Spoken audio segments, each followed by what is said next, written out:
waaw li ñu soxal tey mooy dañoo gis ni terre bi jàll na amuñu passerelle boo xam ne sunu yaay yi sunu papa yi sunu soxna yi sunu élèves yi di jàng si camp bi dinañ fi mën a jaar mu nekk situation boo xam ne dafa doy waar. parce que booy seet boo doon jógee ginnaaw raay ñëw Waxinaan wala ngay jógee Waxinaan Pikine Est jëm ginnaaw raay du la jëlal même pas 2 minutes mais léegi di nga ko def 45 minutes wala nga dox 3 ba 4 kilomètres wala nga fay 100 ba 250 francs pour rek nga jéggi pont bi li nga xam ne mënuñu koo comprendre te à ce qu'il paraît liggéey boobu prévoir woon nañ ko si seen liggéey yi mais dañoo dem ba si biir ñu annuler ko te xamuñu lan moo tax vraiment dañuy exiger que ñu defal ñu foofu passerelle dans les plus brefs délais mais en attendant ñuy defal passerelle bi mur bi nga xam ne tëj nañ ko te seen liggéey pareegul train dawagul defagul dara nañ ko dindi nit ñi mën a jaar aussi facilement. parce que booy seet gars yi dafa mel ni ñoom seen passage du terre moo leen intéressé seen yoon nekkul si suñu nekkin ñun ce qui n'est pas normal dañuy woo autorité yëpp nag Macky Sall ak ministre tutelle bi mais Mountaga Sy moom wane na ay preuve am wane na ni moom mënul si ñun dara donc loolu bu amee population bi ñooy jóg xeexal seen bopp dañ koy exiger nag dañuy jaar si voies normaux yi dañuy jaar si voies yu normal ba réclamer li ñu bëgg suñu ko deful on passe à l'étape supérieure muy li ñu def nii tey lu ko gën a pire la ñuy def baare waat tali bi buñ la dox nañ leen délai 3 jours suñ ko deful dinañ toj mur bi dinañ defaat li ñu doon def parce que mënuñu concevoir que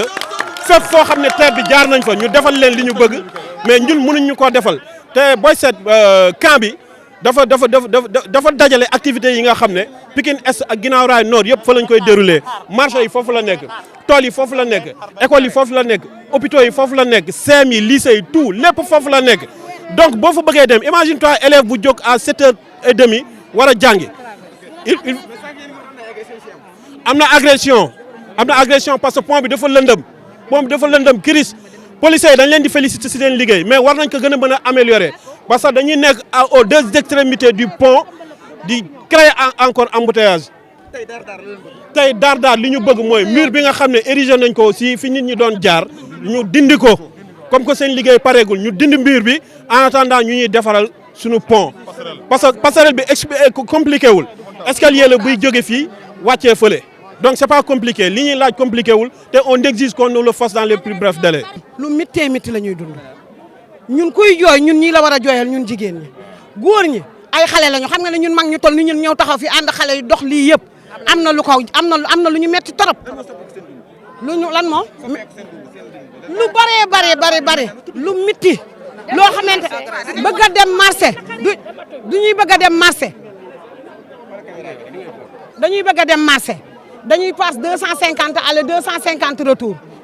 ba pare ñu ngi sóoraale suñu njaboot yi nga xam ne ëllëg dañuy jàngi ji camp ba war a jéggi ñu di leen jox paas di def paasal suñu bopp di paasal suñu njaboot daal di ñuy yokkal suñu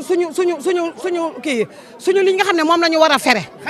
waaw ak jamono jii nga xam ne jamono ju métti ji nga xam ne liggéey bi demeetul noonu ñu jël ñu bàyyi ñu tëj ñu carrément ba amatuñu fu ñu nooyee te lii rafetul ñu bëgg nag Macky Sall ci boppam Mountaga wax nañoo moom fii woo ko deful benn réaction ak keneen autorité bu mu fi mën a teg autorité bu mu fi mën a teg wax nañu ak moom dara sottiwul moo waral lii ñu def tey jii nii looloo waral ñu def tey jii lii nii ñu bëgg koo wax ne ko nag fii ay femmes yu ëmb ngi fi ay jigéen yuy liggéey di jéggi tali raay baa ngi fi ay jigéen ñoo xamante ne dañuy dem marché pour dundal seen i njaboot ñu ngi fi te jigéen ñi léegi ñooy dimbali seen i jëkkër ñëppay liggéey gisuñu kenn nag benn client ñëwatu fi ñu koy wax nag ne ko dañ koy yëgal noonu defaral fii escalier yee wala ma defal ñu passerelle ndax beneen quartier gënuñu ndax Caaroy gii ca kaw defaral nañ leen te ñun ñoo laajandoo woon mu bàyyi ñu defaraluñu daal di defaral Caaroy la ñu programme ñun Pikine Est ñu bàyyi ñu ñun ak waa Guinaw Rail war nañoo am foo xam dañuy jéggi dugg ci biir marché bi mooy dëgg ay maga fi ne diggante non Guinaw Rail mais dafa sori côté syndicat la waaw léegi nag ñun suñu diggante ak fii marché bi mooy suñu problème parce que booba da nga daan jéggi da ngay dem ba ci digg bi sax di gis fi nga jëm nii te il faut nga fay 250 pour yegg loolu rafetul léegi nag ñu bëgg nag di ko xamal ne ko dañ koy yëgal na ubbi yoon yi na ko ubbi travaux yi pareegul mu ubbi ko en attendant mu defaral ñu suñu escalier bi ñu koy laaj wala suñu passerelle bi ñu koy laaj dégg nga may ñu ko dara lañ ko may ban 3 jours mayewuñu dara la ñu mayew saa yu ne tekk ñu def action suñu diwal baa ngi nii gis ngeen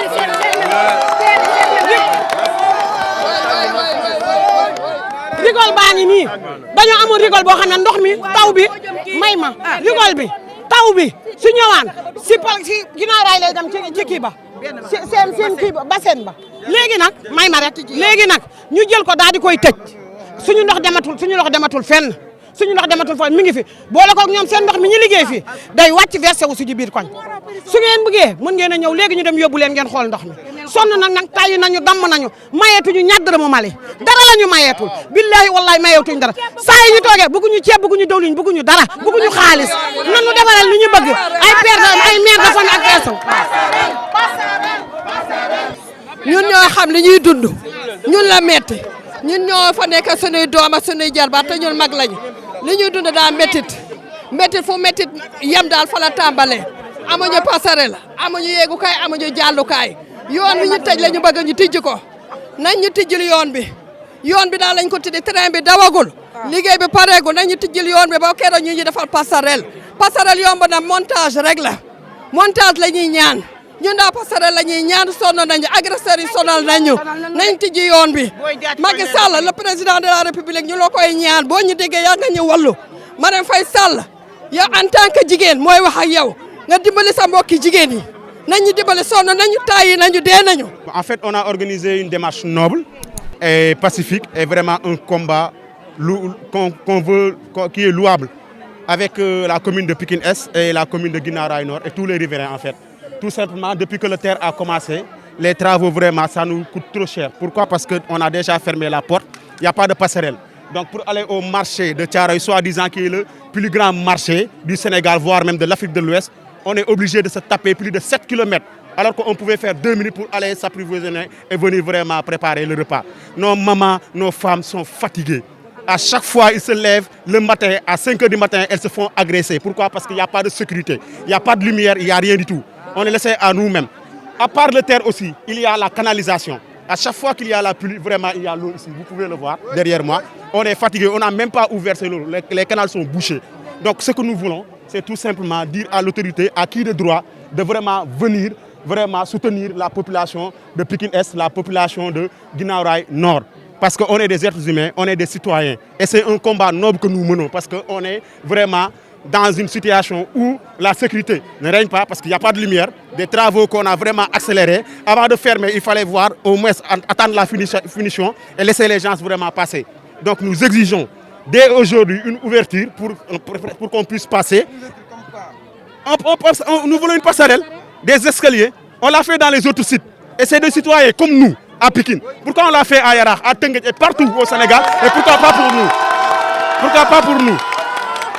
Donc ce que les autres ont eu, nous on a le droit de l'avoir. Parce qu'on est des citoyens et à chaque fois on n'attend pas l'État, on n'attend pas la municipalité. À chaque fois c'est nous qui organisons les 7-7, tout ce qui est vraiment le développement de notre quartier, on s'engage. Maintenant si on voit ça, ce n'est pas uniquement pour nous les garçons, pour nous les jeunes, on peut se taper les kilomètres, mais nos femmes, les femmes enceintes, nos mamans, les vieilles, les vieux.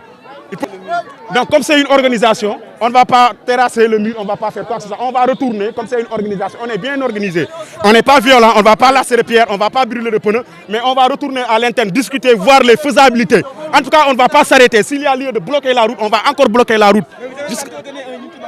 Bien sûr. L'ultimatum c'est de 3 jours pour avoir les passerelles. Et dès aujourd'hui, une ouverture pour un passage, un raccourci. Dès aujourd'hui.